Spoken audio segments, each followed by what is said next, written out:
रोम रोम भाइयों, ये शाम का दिलकश मंजर, ये साहिल और समंदर कहते हैं। আসসালামু আলাইকুম, কেমন আছো? চললাম আমি শ্বশুর বাড়ি।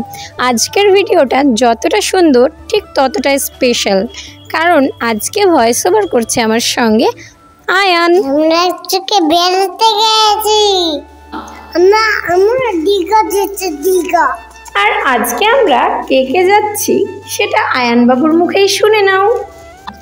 আমি, মা, নানি, আমি, খালামণি, আনতে যাচ্ছি।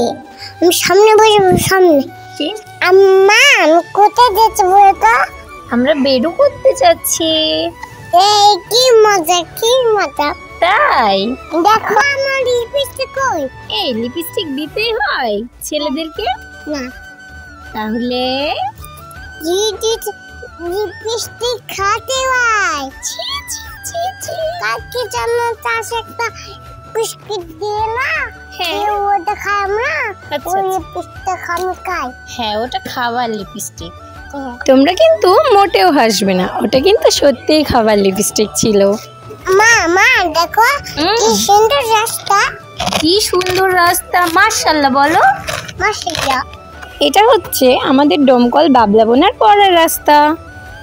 আর আজকের ওয়েদারটাও সত্যি অনেক সুন্দর, প্রকৃতিও যেন আমাদের সঙ্গে হেসে খেলে আছে, তাই না? তোমাদের কার কার এমন আকাশ দেখলেই একটা ছবি তুলতে ইচ্ছে করে সেটা কমেন্ট করে জানাতে ভুলো না। আমি তো এমন আকাশ দেখলে অবশ্যই ছবি তুলি। মা, আমি ছবি তুলব। ছবি তুলবে? হ্যাঁ। ওকে।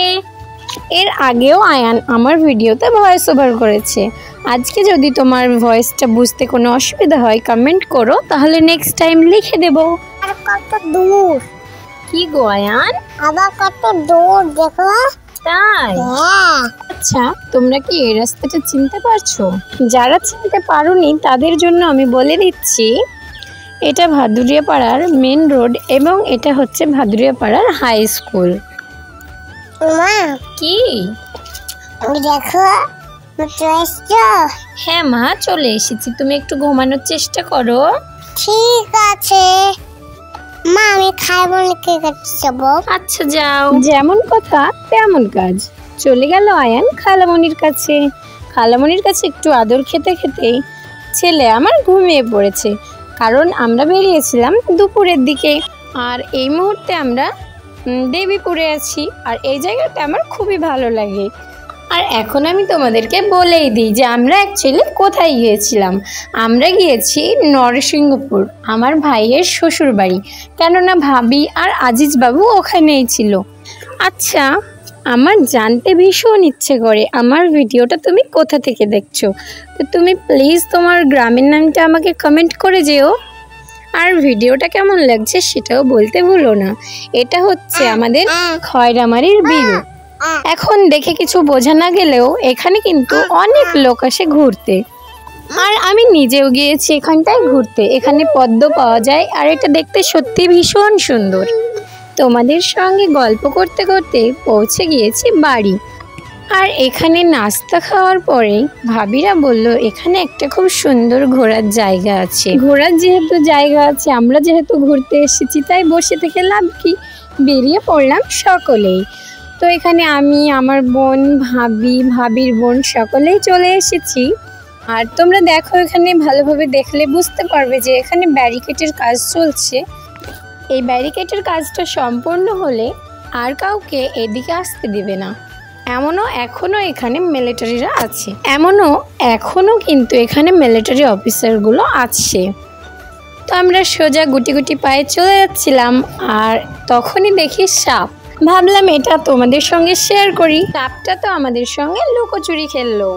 সোজাই চলে গেলাম, আর মাশাআল্লাহ এখান থেকে ভিউটা অনেক সুন্দর আসছে। দুই সাইডে কলা বাগান, আর এই যে মেন নদী। দেখে তো আমি পুরো ফিদা, আমার এত ভালো লাগছে কি আর বলবো। নিজে না আসলে হয়তো বা এতটা সুন্দরভাবে ফিল করা সম্ভব না। জাস্ট ইমাজিন, বিকেলবেলা কোনো রোদ্দুর নেই, নদীর পাশে ঠান্ডা একটা বাতাস, আর সঙ্গে এই ভালোবাসার মানুষগুলো। কত সুন্দর দৃশ্য, তাই না? সকলেই যে যার মতো ছবি তুলতে ব্যস্ত, আর আমিও দু একটা ইনস্টাগ্রাম রিলস বানালাম। আর হ্যাঁ, আমার ইনস্টাগ্রাম আইডি কিন্তু এমডি আয়ান নামেই আছে, চাইলে তোমরা ফলো করতে পারো। ফিরে আসার পথে দেখি আবারও একটা সাপ।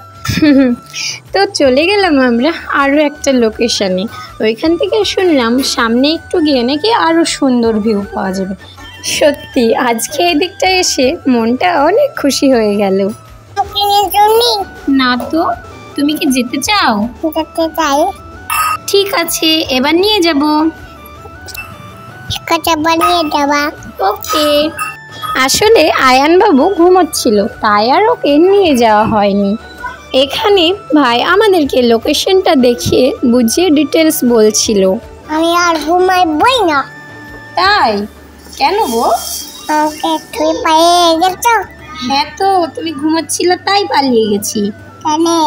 তুমি ঘুমাচ্ছিল তো, এই নদীতে গেলে তুমি পড়ে যাবে না? সেজন্যই তো। আর এখানে একটা আইসক্রিমওয়ালা ছিল, তা ভাই সকলকে আইসক্রিম খাওয়ালো। আইসক্রিমটা খেয়ে আবারও ঘুরে বেড়াতে লাগলাম সকলে। আর সত্যি জায়গাটা যতই ঘুরবে ততই বেশি ভালো লাগবে। আমরা ছাড়াও অনেক মানুষ এসেছিল এখানে ঘুরতে।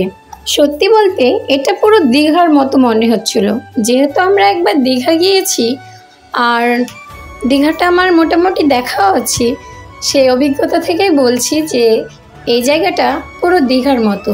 হ্যাঁ, তবে বিচের ধারে মাছ ভাজা বা আরও যেমন জনসংখ্যা থাকে সেটা হয়তো নাই, তবে জায়গাটা দেখে দীঘা দীঘাই ফিল হচ্ছিল। তো এই যে সন্ধ্যা নামার আগে আগেই চলে এসেছিলাম সকলে মিলে বাড়ি, কেননা বাড়িতে আজিজ আর আয়ানবাবু দুজনেই ঘুমোচ্ছিল। আর এখন বলে দিই এই জায়গাটা এক্স্যাক্ট কোন লোকেশানে। এটা হচ্ছে নরসিংহপুর বাজার থেকে ডান দিকে একটা রাস্তা আছে লোকাল, ওইটাতে গিয়ে সিংপাড়া নাম করতে হবে। এরই মধ্যে আমরা খাওয়া দাওয়া করে বেরিয়ে গিয়েছি বাড়ির উদ্দেশ্যে। Hello, thank you so much ভিডিওটা এতটা পর্যন্ত দেখার জন্য। আর ভিডিওটা যদি তোমার ভালো লাগে তাহলে লাইক করো প্লিজ। হ্যাঁ, বৃষ্টি তো, ভিজবা নাকি? হ্যাঁ, এখন ভেজা যাবে না, ঠান্ডা লেগে যাবে। আয়ান বাবুর ভয়েস ওভার কেমন লাগলো জানাতে ভুলো না। এরকম আরও নিত্য নতুন ফানি ডেইলি মজাদার ব্লগ পাওয়ার জন্য আমার চ্যানেলটিকে সাবস্ক্রাইব করে পাশেই থেকো। আল্লাহ হাফেজ, বাই। আর হ্যাঁ, খয়রামারি বিলের ভিডিও লিঙ্কটা আমি আমার কমেন্ট বক্সে দিয়ে রাখছি।